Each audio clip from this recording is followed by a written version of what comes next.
요즘에 기후 관련된 얘기들이 정말 많이 나오던데 네. 솔직히 말씀드려 투자랑 약간 기후가 무슨 상관이 있을까 이렇게 생각이 들기도 하거든요. 네, 제가 벌써 한 4개월 정도 된 것 같아요. 네. 기후 얘기만 한다라고 욕먹기 시작한 지. 아 요즘 최근 네. 리포트가 계속 ESG만 기후 얘기만 한다고 얘기를 너무 많이 들어가지고. 네네네. 근데 이제 제가 하는 변명은 뭐냐면, 네. 저는 기후 얘기하는 게 아니에요. 네. 주식 얘기하는 거고, 연준 얘기하는 거고, ECB 얘기하는데 기후가 끼어드는 거예요. 그러니까 기후라는 것이 우리가 금융시장에 끼어들어요, 지금. 이게 되게 중요한 거예요. 그러니까 이제 기후 얘기하시던 분들이 많았어요. 기존에도 많았습니다. 근데 제가 기후를 중요하게 생각하는 이유는 없던 게 끼어들 때는 항상 관심을 가져야 되거든요. 금융시장에서. 네. 아니 그냥 매출이 없던 회사 매출이 나오면 주가가 오르는 거랑 똑같은 거예요. 제일 중요한 건요. 기후 위기가 뻥이 아니라는 사실을 아는 게 중요해요. 뻥이 아니다. 뻥이 아니야. 에휴. 들으시는 분들에 따라서는 이렇게 얘기하시는 분들 있죠. 그거 저기 유럽 애들이 그 먹고 살 거 없어가지고 하는 거야. 그리고 저기 중국 애들 괴롭히려고 하는 거야. 맞아요. 네. 그 말씀도 맞습니다. 그 해석도 맞아요. 근데 그거에만 머무르게 되면 우리가 기후의 한 면만 보게 되는 건데 그런 얘기를만 듣고 우리가 기후를 생각했을 때 드는 느낌은 뭐예요? 에이, 저 나쁜 놈들 저러다 말겠지 이런 거지만 기후 얘기가 사실이고 진짜로 실질적인 위협이 되면 이거는 계속되는 거예요. 그러니까 봐야 되는 거예요. 몇 가지 말씀을 드려볼게요. 우리가 산업혁명 시대 이후로 지구의 온도를 1.5도가 넘어가면 안 된다. 1.5도에서 막아보자 라는 얘기를 하고 있습니다. 네. 그 1.5도라는 숫자가 먼저 좀 중요해요. 두 번째 중요한 숫자는 그러면 우리가 이산화탄소를 줄여야 되는 양이 약 25기가톤이다. 그래서 25기가톤이라는 숫자가 또 중요합니다. 2030년까지 줄이는 거예요. 네. 세 번째 숫자는 가만히 있으면 56기가톤이 나와요. 그냥 가만히 있으면 네. 안 줄이면 네. 그러니까 얼마 줄은 거의 절반을 줄여야 되잖아요. 그러네요. 그래서 2030년까지 네. 우리가 7.8%씩 매년 줄여야 돼요. 반으로 줄려면 7.8%씩. 그러니까 초반에 7.8% 또 7. 이런 식으로. 근데 지금은 시간이 많이 지나서 이게 뭐 내후년부터 줄이기 시작한다라고 생각을 해보면 거의 15%씩 줄여야 됩니다. 그러니까 많이 줄여야 돼요, 빨리. 근데 이게 7.8%, 15% 이거 얼마나 되는지 잘 모르겠는데? 라고 생각하시는 분들이 있어서 작년에 전 세계적으로 진행된 기후 관련된 실험이 있었는데요. 어떤 실험이었냐면 코로나라는 실험이었어요. 코로나라는 게 터져가지고 사람들이 집에만 있어 봤어요. 그리고 해외여행을 전 세계에서 아무도 안 가봤어요. 그리고 공장문도 다 닫아봤어요. 그러면 이산화탄소가 얼마나 줄었을까? 11%가 줄었습니다. 그거밖에 안 빠졌어요? 그러니까 이제 11%가 코로나 위기 정도 돼야 빠질 수 있는 거고요. 우리가 IMF 시대 때 완전히 그냥 경제가 망가졌잖아요. 그때 한 15% 줄었어요. 그러면 그 정도 돼야지 줄일 수 있다라는 거잖아요. 자, 근데 이제 여기서 이제 말씀드리고 싶은 거는 그래도 7.8%를 어떻게 해서든 우격다짐으로 줄였다 치자고요. 그러면 우리가 줄일 수 있는 양이 얼마냐면 25기가톤입니다. 25기가톤이라는 걸 말씀을 드리겠는데 우리가 1.5도씨 올라가는 거에 대해서는 얼마 전에 IPCC라는 보고서가 나왔는데 거기서는 우리가 어떤 노력을 하더라도 1.5도씨는 반드시 올라간다라고 얘기를 했습니다. 그게 좀 답답한 거죠. 예를 들어서 이런 거예요. 우리가 지구과학 시간에 옛날에 배울 때 해가 제일 높을 때는 12시죠.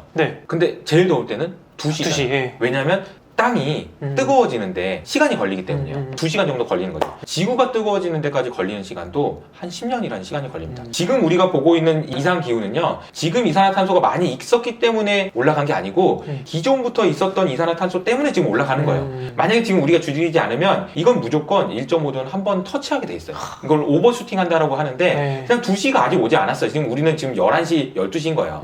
온도는 더 올라갈 겁니다. 근데 1.5도씩 올라가게 되면은 무슨 문제가 생기냐면은 북극이랑 남극이 많이 녹아요. 거의 대부분 녹을 걸로 생각합니다. 근데 이제 여기서 이제 문제가 생기는 게 해수면 상승이라는 문제도 있지만 이 안에 남극과 북극에는 영구 동토층이라는 게 있어요. 이 영구 동토층이라는 건 뭐냐면 영구적으로 녹지 않은 얼음이에요. 그러네요. 동토층. 그래서 80만 년 전부터 길게는 안 녹은 얼음이에요. 거기 안에는 무슨 뭐 시조새도 있고 엄청 뭐가 많아요. 그렇겠네요. 근데 이제 과학자들의 분석에 따르면 이 안에 포함되어 있는 이산화탄소의 규모가 같이 얼려서 있는 이산화탄소가 녹으면 이제 나오겠죠? 기체니까. 그게 이제 1672기가톤이에요. 야. 이제 이게 숫자로 얘기하면 좀 감이 오시죠? 네네네. 이산화탄소가 네네. 이게 나오면 네. 1.5도씩 도달해서 북극이 녹고 남극이 녹아서 영구동 토층이 녹아서 이산화탄소 나오면 25기가톤 줄이는 게 무슨 의미가 있어요? 의미가 없어요. 그래서 만약에 안 줄여서 1.5도씩 도달하고 2도씩 도달하게 되면 무슨 일이 생기냐면 우리가 흔히 얘기하는 티핑 포인트라는 개념이 있는데요. 티핑 포인트는 쉽게 말하면 이런 겁니다. 권투 선수 두 명이서 싸우다가 네. 한 명이 이렇게 된 거예요. 다운된 거예요. 네. 다운되면 막 이렇게 때리면 다시는 일어날 수 없잖아요. 네. 똑같은 거예요. 지구를 시원하게 만드는 게 있고 덥게 만드는 게 있는데 둘이 싸우다가 이렇게 해서 다운되는 거예요. 끝. 다시는 일어날 수 없다. 그래서 지구 스스로 더워지게 만들기 때문에 지구가 시원해질 가능성이 없다. 그런 상황을 티핑 포인트라고 얘기하게 되는데 그렇게 된다는 거죠. 그러면 이제 우리는 이산화탄소를 줄일 수 있는 기회는 사실상 앞으로 향후 남은 뭐 한 7년? 10년? 안 하면 의미가 없어요. 네, 의미가 없는 상황이다. 그러니까 굉장히 지금 상황이 되게 심각한 상황이에요. 그리고 이제 이런 말씀을 제가 이제 드리는 거는 과학자들은요, 이 부분에 대해서 전혀 이견이 없습니다. 그러니까 우리는 이제 처음 들어보시는 분도 있을 거예요. 소송님 눈치를 보니까 처음 들어보신 것 같아요. 근데 이제 처음 들어보시는 분들하고 과학자들하고의 그런 인식 차이가 너무 심해서 과학자들은 이미 제가 말씀드린 이 부분에 대해서는 아니라고 누가 말하잖아요. 그러면은 야 그러면 너는 그러면 천둥소리 맞다는 거야? 이런 느낌이에요. 오케이. 그러니까 과학자들은 이미 이견이 없는 상황입니다. 그래서 우리가 이 과학적 사실에 대한 설명을 먼저 하는 게 중요하다라는 거고요. 또 하나 설명드리고 싶은 거는 이런 겁니다. 자, 이제 기후를 막기 위해서 우리는 굉장히 많은 노력을 해야 돼요. 그 노력을 하는 과정을 단적인 사례를 보여준 게 이제 지난주에 나왔던 우리나라에서 어떻게 이산화탄소를 줄일 거냐에 대한 이야기인데 한마디로 표현하면 이런 거예요. 미안하다. 이런 거예요. 이산화탄소를 줄여야 되는데 내가 그 전에 이 석탄 발전소 이거 그냥 하도록 해줬는데 2030년까지 다 허가해줬는데 미안해. 문 닫아. 빨리 닫아 그것도. 이렇게 얘기하는 게 그거 결과물이에요. 그러니까 이런 과정에서 이산화탄소를 지금 배출하고 있는 회사들은 그 회사가 굉장히 좋은 회사들도 많이 있죠.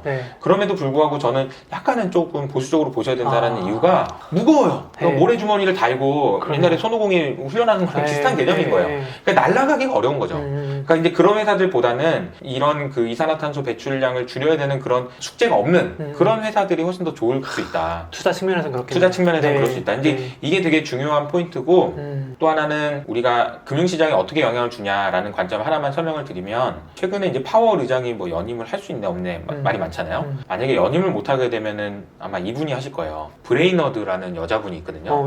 그 여자분이 아마 연준 의장이 되실 가능성이 높은데 그분은 기후 얘기를 정말 많이 하시는 분입니다. 그리고 그분이 얘기하셨던 표현을 그대로 제가 표현을 드리자면 기후 위기는 금융 위기보다 어쩌면 더 심할 수도 있다. 근데 저는 아니 연준 의장이 될 수도 있는 그런 권위가 있는 분이 뭘 그렇게까지 얘기하나 그렇게 생각을 했었는데 생각할수록 그게 맞는 말이에요. 왜 그러냐면요. 얼마 전에 이제 미국의 마이애미에 호텔이 갑자기 무너진 사건이 있었어요. 그래서 사람들이 뭐 죽었다 뭐 이런 얘기. 근데 이제 그때 원인이 아직 확정적으로 확인되진 않았지만 이게 해수면 상승 때문일 수도 있겠다 라는 얘기가 나옵니다. 확정되진 않았어요. 근데 이제 우리가 사고 실험을 하기 위해서 한번 생각을 해보자고요. 만약에 해수면 상승 때문에 해변가에 있는 집들이 혹시 위협을 받을 수 있다 라고 사람들이 생각을 하면 그 집값이 어떻게 될까요? 완전히 부터 시작해서 그 집에 대출 담보로 나간 대출은 어떻게 될까요? 그리고 거기에 보험은 이게 이제 문제인 거예요. 그러니까 해수면 상승이라는 위험이 그냥 단순히 그냥 올라가가지고 뭐 어떻게 되나 이런 게 아니고 그 주변에 있는 그 수많은 집이나 건물이나 도시나 이런 것들이 혹시나 해수면 상승 때문에 문제가 되면 어떻게 되지? 그쵸. 그거에 담보해가지고 나간 우리가 연준이 들고 있는 MBS라는 상품만 해도 지금 3조가 되는데 그거 어떻게 되는 거지? 연쇄적으로 이제 퍼질 걸 우려하는 건. 그러면 이제 그게 이제 담보 가치가 하락한다라는 생각을 만약에 하게 됐을 때 어떤 일이 생기는지가 이게 연쇄적으로 작용할 수 있기 때문에 기후위기가 금융위기급이다라고 얘기하는 거예요. 그러니까 이제 브레이너들은 뭐라고 얘기할 거냐면 사람들이 생각하는 것도 못하게 만들어야 된다. 그 전에. 왜냐하면 사람들이 생각하면 이미 끝나요. 그렇죠. 그러니까 우리가 기후위기를 얘기할 때 많은 사람들이 야 그거 어차피 2030년, 2050년 얘기겠는데 뭘 지금 얘기해? 그게 아니고 지금 우리가 보고 있는 기상기후 현상이 1년에 뭐 한 번씩 일어나던 게 1년에 2번씩, 3번씩 일어나면서 야 이러다가 저거 해수면 상승돼가지고 이거 그렇게 생각하는 순간 바뀐다는 거예요. 그 생각이 바뀌는 순간은 이 2050년, 2030년 이런 시대보다 훨씬 더 앞서 있을 가능성이 크다. 그러니까 투자에 대한 여기서 두 가지가 나옵니다. 그걸 막기 위한 노력이 지금 우리가 생각하는 것보다 훨씬 빠를 겁니다. 존 캐리 기후특사가 얘기한 게 뭐냐면 전기차 보급 이런 식으로 하면 안 된다. 지금 우리가 보기엔 이렇게도 빠른데 12배 빨리 해야 된다라고 얘기해요. 그러니까 우리가 느끼기에는 뭘 그렇게까지 해? 그런데 네. 아니 그 사람들은 아는 거예요. 기후위기 심각성을. 그러니까 갈 거예요. 그러니까 이제 우리가 그런 식으로 생각을 못하도록 막는다라는 거 첫 번째고, 기후위기가 굉장히 심각하기 때문에 이거를 이산화탄소를 줄여야 되는 회사들은 더 힘들게 줄여야 된다. 그러니까 이 주식은 가급적 피하자. 이게 이제 두 가지 투자 아이디어가 나오는 거예요. 네. 어떻게 보면 이 하나의 말씀으로 좀 조심해야 될 주식과 되도록이면 피할 주식과 꼭 어떻게 보면 들고 가야 될 주식에 대해서 좀 힌트를 주신 것 같아요.